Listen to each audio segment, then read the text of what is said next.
me convidaram para ser o head da operação da Acer no Brasil. A Acer no Brasil tinha alguns desafios, que era o desafio de toda multinacional quando chega num país de cultura diferente, de trazer e entregar a tropicalização dos produtos, né? Uhum. Então, ou seja, quando eu cheguei na empresa, tinha computador roxo, all-in-one amarelo, Uhum. né? Não é que isso é ruim, é que isso vendia lá fora. Por que que tinha, por exemplo, um all-in-one amarelo? Naquele momento, a Acer tinha uma relação próxima com a Ferrari, e a Ferrari tinha o amarelo e o vermelho como cores Aham. chaves, né?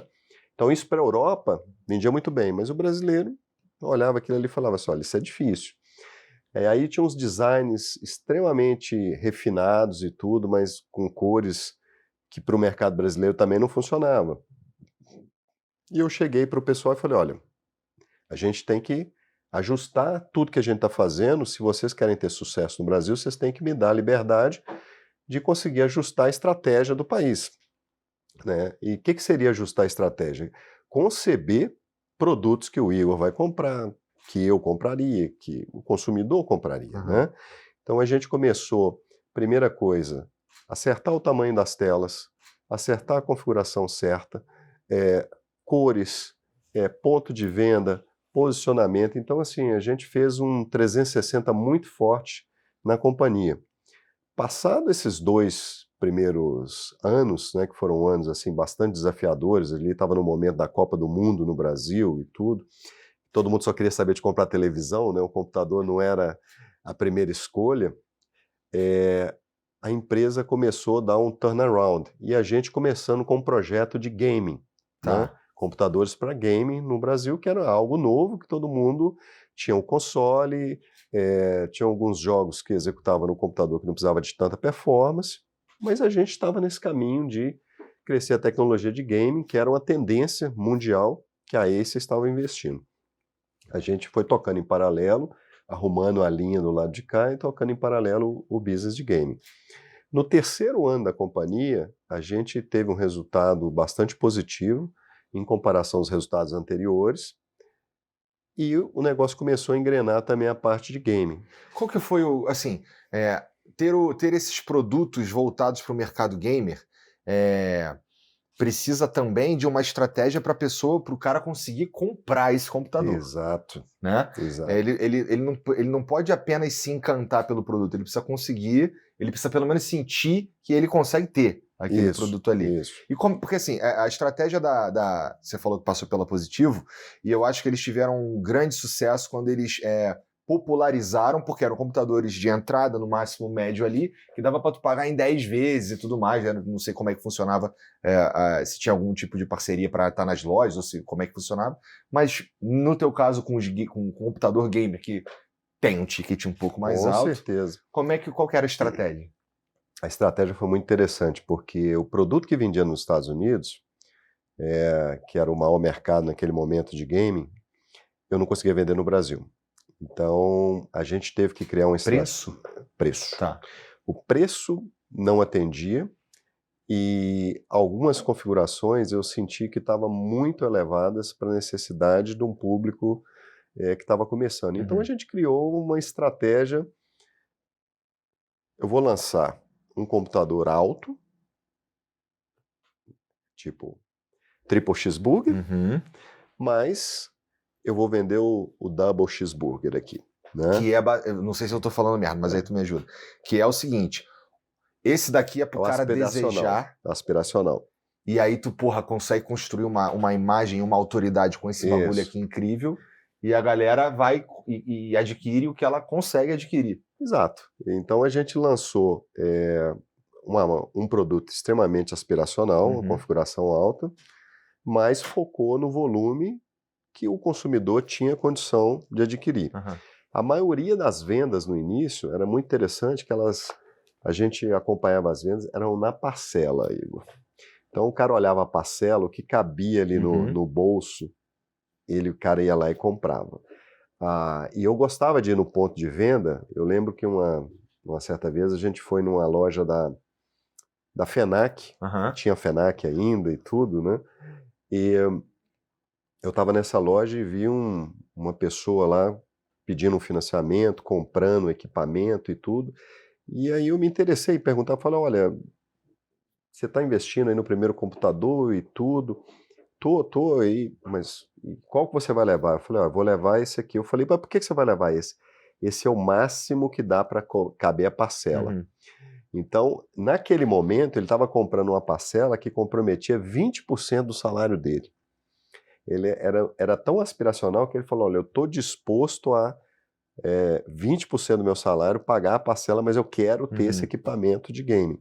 Então aí começou uma onda, né? Os jogos começaram a exigir também mais recursos gráficos. Cada dia que Sim. passa, o nível de realismo dos jogos, né? De 3D, realismo, formação de imagens e também até a forma de carregar, começou a exigir um hardware maior. Hardware maior, o preço foi assumindo. Uhum. Então, a máquina de game é muito interessante que quando a pessoa compra a primeira vez, você entra e você não sai. Porque você comprou o primeiro equipamento, você fala, eu quero mais. Aí você vai para o próximo equipamento. No próximo equipamento você fala, poxa, eu estou competindo, eu acho que eu preciso de algo melhor. Uhum. Então, hoje, o equipamento de gaming, ele é trocado na média de 24 a 36 meses. Um computador normal, estatisticamente, ele é trocado a cada 5 anos. Então, o ciclo de vida do game, ele é muito mais rápido, ele evolui muito mais rápido. E isso foi uma das estratégias da companhia quando veio para o Brasil, e isso é o que reflete hoje no mercado. Hoje a Acer tem, na média, 60% de mercado no Brasil de Nossa. gaming.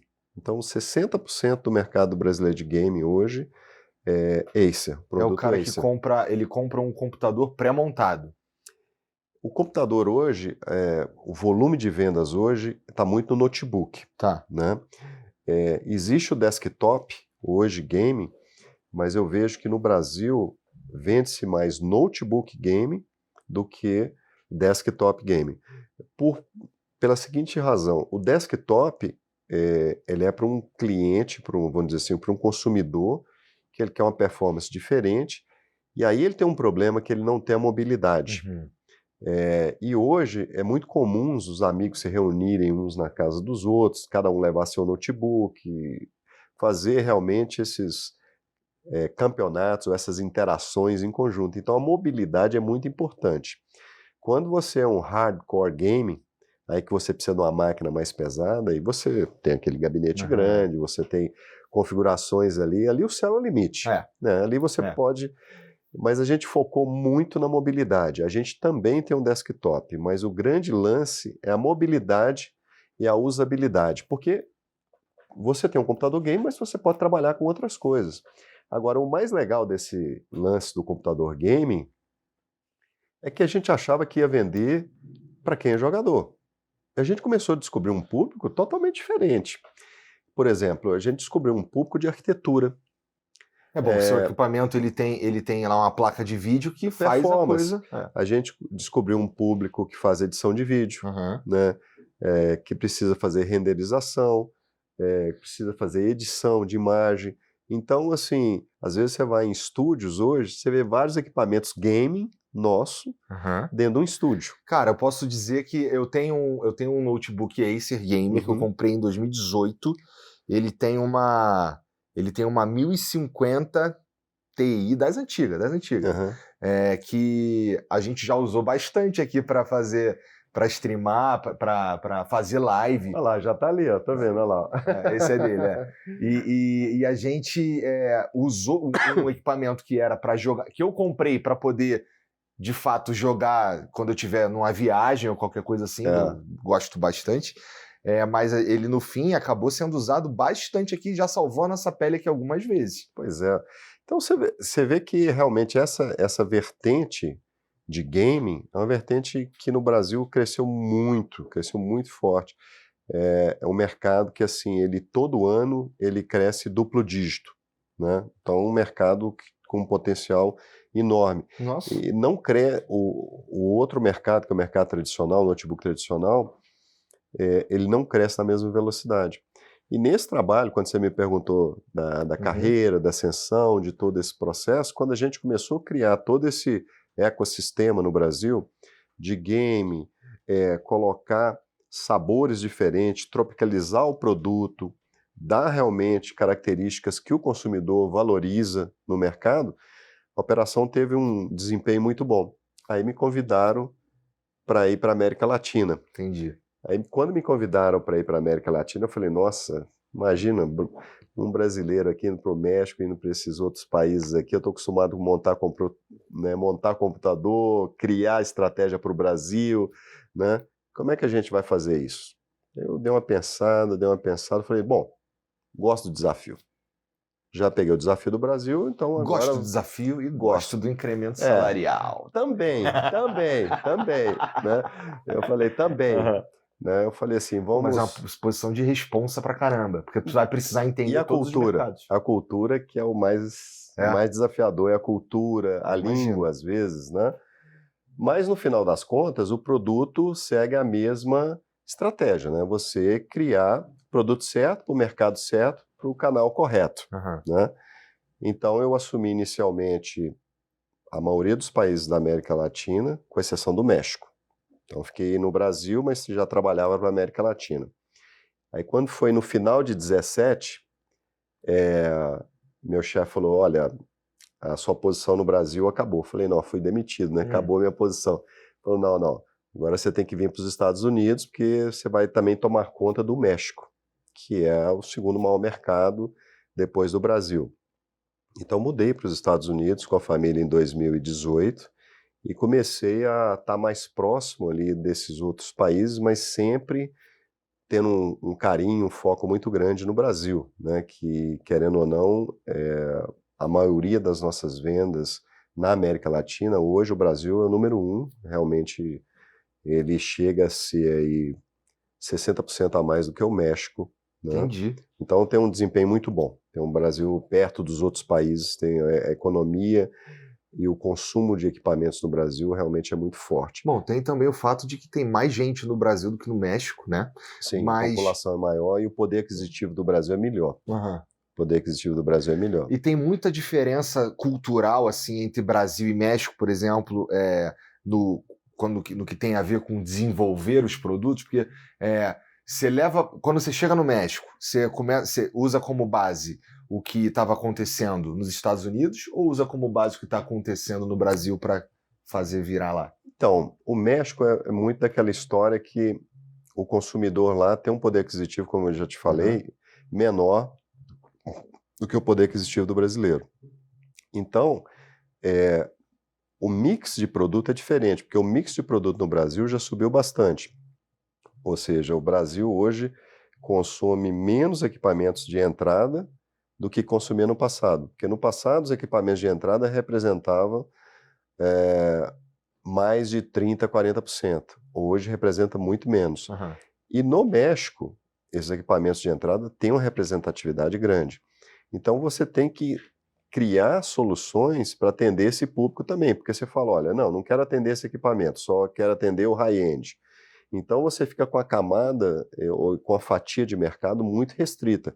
Então a gente escolheu, no caso do México, ir numa fatia que não é o produto de entrada, um produto acima, um pouquinho de entrada, mas entregando valor para o consumidor e na estratégia do game. E aí começamos a crescer, porque aí você sai daquela zona ali, daquele oceano vermelho ali, de sangue, de briga ali de baixo, e você começa a entregar um pouco mais de valor. Mas os produtos não são iguais. Se você me perguntar, alguns produtos são similares, mas alguns produtos, por exemplo, que eu tenho no México, eu não tenho no Brasil.